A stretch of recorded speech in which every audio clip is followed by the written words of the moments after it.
نن اخیری خبره د دارني او دریلي و نو په هغې کې پرون باچا صاحب او د مشران نور ناسو هغه خبره یې په هغه ځای باندې ختمه کړه نو موږ خپله دارنا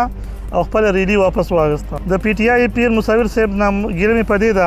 چې کله دا ډې افتتاح وه زه له ورغلی یم دی په هغه ټایم کې نه و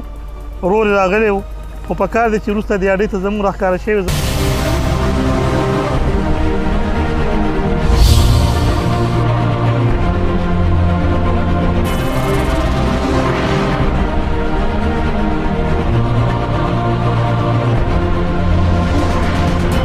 بسم الله الرحمن الرحیم.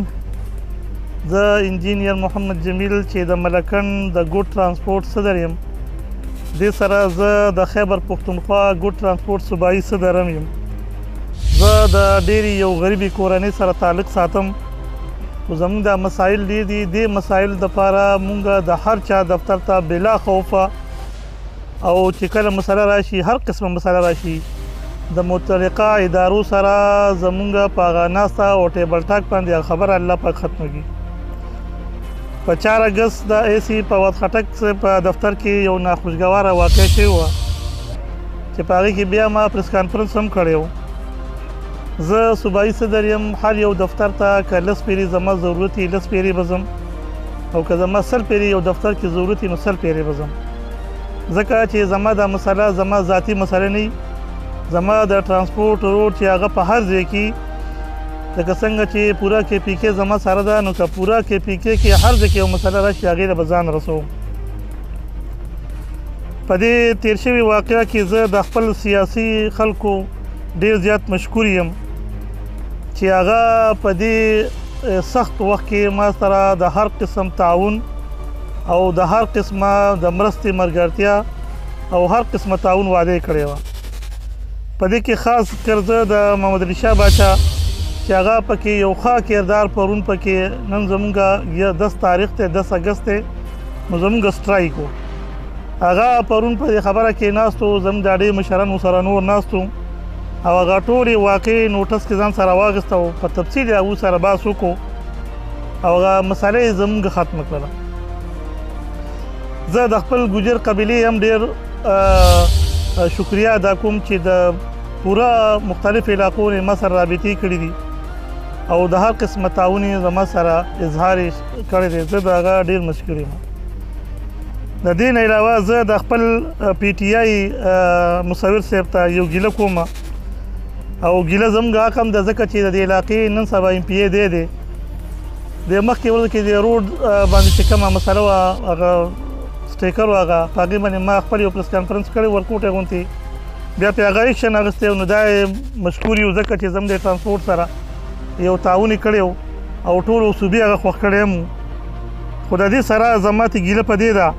چې دی زمونږ د دې علاقې ایم پی ای دی. څنګه چې محمد علي شاه باچا په هره مسله کې موږ له حاضر وي داسې نور سیاسي نمایندګان چې دي که د هغه هرې پارټۍ دي نو ټایم په ټایم او وخت په وخت چې داسې مسله راشي د خپل تعاون او د خپل هغه اظهار زموږ سره یو ځای کړي. د پی ټي آی پیر مصور صاحب نه ګیله مې په دې ده چې کله دا اډې افتتاح وه زه له ورغلی یم دی په هغه ټایم کې نه و ورور یې راغلی و خو په کار دی چې وروسته دې اډې ته زموږ راښکاره شوي زموږ مسایل ډېر زیات یې اورېدلي به وې. دویمه مسله کله زموږ صوبایي مسله راغله نو ده سره ما بیا هم رابطه کړې وه نو په هغه ټایم کې دی موجود نه و خو چې کله موجود و نو بیا رابطه یې را سره کړې وه خو په هغې کې هم د هېڅ قسمه نه یې څه تعاون وکړو او نه یې څه خپل اظهار خیال وکړو. نو ګیله مې په دې ده چې یوازې دی د پی ټي آی والا ایم پی ای نه دی دی د دې ټولې علاقه چې څونه ده د دې ایم پی ای دی او هر قسم خلکو له به دی ځي او د هغې مسایل به اوري. دقسې زموږ د ټرانسپورټ ته مسایل به هم وړي زموږ سره په دې کې هرې پارټۍ والا شته. پارټي په خپل ځای خو دا ټرانسپورټ زموږ ټول مشترکه او یو غریب کاروبار دی چې دا موږ ډېر په سختو باندې په کور خرڅولو باندې جیداد چا سره خرڅولو باندې په کشتونو باندې ځان نه مې روزګار روان کړی دی او موږ به هر یو سیاسي سړی بلا د پارټۍ نه هغه به موږ راځي زموږ خبره به اوري او موږ سره به خبرې ته کښېني او خبره به حل کوي. او په کار دا وه چې دا مسله کله پیش وه نو ګیله مې ته ځکه چې دا په خپله ما ته کال کړی وه چې ته راشه چې په دې خبره کې کښېنو چې دا څه مسله ده اورېدلي به یې وو. نو زما ته دا یو ګیله ده دا کال 2 کال حکومت ته بیا به ووټونو ته ودرېږي نو په کار ده چې لکه دی د خپل تعاون چې دی دا د هر چا دپاره یوازې د پی ټي آی ول دپاره نه د هر چا دپاره جاري وساتي. دې سره زمونږ نن اخري خبره د دارني او دریلي وه نو په هغې کې پرون باچا صاحب او د مشران نور ناست وو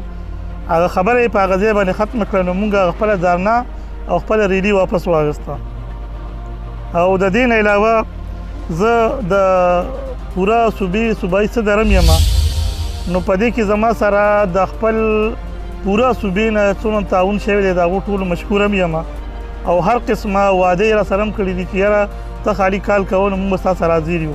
خو چونکې دا مسله زما د خپل ډسټرک وه نو الحمدلله په ډسټرک باندې زما سره ډېر قابلان مشران شته او هغه مسله یې په هغه څو ورځو کې ختمه کړه. زه د خپل نوي ډي سي چې الطاف احمد شیخ صاحب چې نن ملکن ته غالبا یو څو ورځې وشي او چارج یې اخیستی دی هغه ته خوش آمدید ویم او دا ورته وایم چې زموږ د علاقه پسمانده علاقه ده د دې دپاره چې هر یو ډي سي راځي نو الله دې خوشحاله کړي ښه کارونه کوي. خو دویمه چې دی د هغې نه یو هټ کار وکړي. مونږ ته په دې موجوده ډسټرک کې یو مسله بله ده او هغه مسله دا ده چې پنجاب کې زموږ ګاډي کله اکسیډنټ وکړي نو په هغې کې که ورکوټ اکسیډنټ وي نو هغه خو دونه ګټه مسله نه وي خو که فرض که په یو اکسیډنټ کې مړی خامخا کېږي نه ورسره کور کړی نه ورسره پټۍ شریکي نه ورسره تنازع خو اکسیډنټ دی د الله طرفه یو واقعه راشي او په هغې کې جو بل هم وشي او مړي هم وشي. خو د پنجاب ګورنمنټ چې دی نو هغه اف آی آر تقریبا 2 3 4 5 ورځې ځان سره روزنامچه کې لیکلی او لیکي نه. زموږ مسلې په پنجاب کې چې کله راشي هغې تقریبا 15 شپږ اته ورځې هغه اف آی آر نه کوي په دې وجه چې یاره دوی په خپل منځ کې سوله وشي ځکه د اف آی آر د وجې نه بیا هغه خبره زموږ ډېر ډیلې کېږي او تقریبا 450,000 او ګواهیان او بیا ډرایور به خپل روزګار پرېږدي او هغه اف آی آر له به ځي تاریخونه به کوي. نو په ملکن ډیویژن کې او کې پی کې کې او خاص کر ملکن ډیویژن کې چې کله زموږ اکسیډنټ وشي نو ودین اور بیا په هغې کې اف آی آر شوي. زه ډي سي ملکن ته الطاف احمد شیخ صاحب ته دا یو ریکویسټ کوم چې د چوکو کې د داسې یو اطلاع ورکړي چې یاره کله داسې مسله د ترانسپورټ ته درپه راشي نو په هغې کې سوله کېږي خو تاسو تقریبا کم از کم روزنامچه کوئ اف آی آر پکې سمدستي مه کوئ. که کله پکې لږه روغه ونه شوله د 3 4 ورځو نه ورځې روزنامچه کې خو هم دغه پروت وي نو بیا د اف آی آر شي څه مسله نه ده.